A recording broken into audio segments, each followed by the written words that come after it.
Hey, my name is Dylan, and today we're going to go over a simple interview lighting setup that you can practice in your home or apartment. I visited some friends in New York, and one morning we just set up some lights and decided to have a little practice, and so I thought I'd film it and share the process with you guys. Step 1 is to control the lighting in the place that you're filming as best as possible and find what natural light is already playing a role in your location. So if you're practicing this in your home or apartment, start by turning off all the lights in your place, and we do this to not only give us full control of our lighting position and intensity, but also because we don't want the color temperatures of the house lights to clash with our lights that we're going to add in. As far as natural light, take a moment to see how it plays out in the room. In my buddy's place, it's not only helping to bring a little light into the room as a whole and giving us some shaping light on our subject's face, but it's also going to provide us with some motivation for our key light that we're going to add in. As I turn on the key light, you'll see what I mean.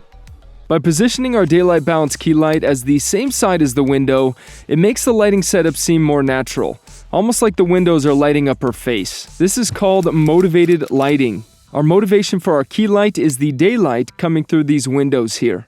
And because they're the same temperature, about 5600 Kelvin, and our white balance in camera is set to 5600 Kelvin, everything looks great.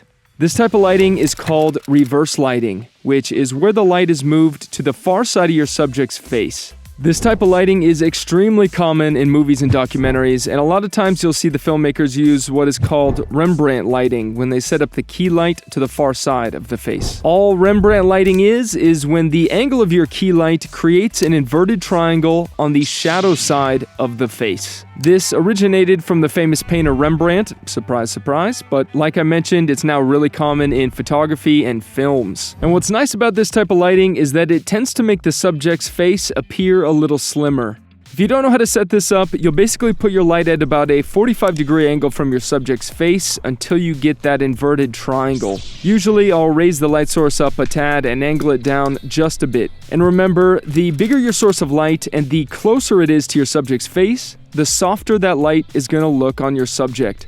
The farther away it is, the harsher it is going to look. So get your light as close to your subject's face as possible without it entering the frame. And then to brighten the room a little bit more, because it was way too dark and it was a little bit too moody, we added a little China lantern with the aperture 120D, and that has made the room a little bit brighter. Our room looks a lot more lively, but the issue is that a lot of that light from the China ball is spilling onto Bella's face here, and the shadow that we'd like on this side of her face is now gone. So what you can do is add a flag or a black piece of cloth. Here I'm using a 5-in-1 reflector with the black option on the outside and placing that as close to the front side of her face as I can. As you can see, this makes a world of a difference. We'll add a hair light by setting up this little RGB light behind our talent, and this is more of a personal preference. You don't necessarily need this, but all this does is illuminate a small area of the hair to give it a glossy look, and it also helps your subject to stand out from the background a bit. Ideally, we'd want to motivate this light by maybe setting up a lamp in the back here, but we didn't have a lamp, so instead we just threw a circular LED light on the ground to help the back left side of the frame appear a little warmer.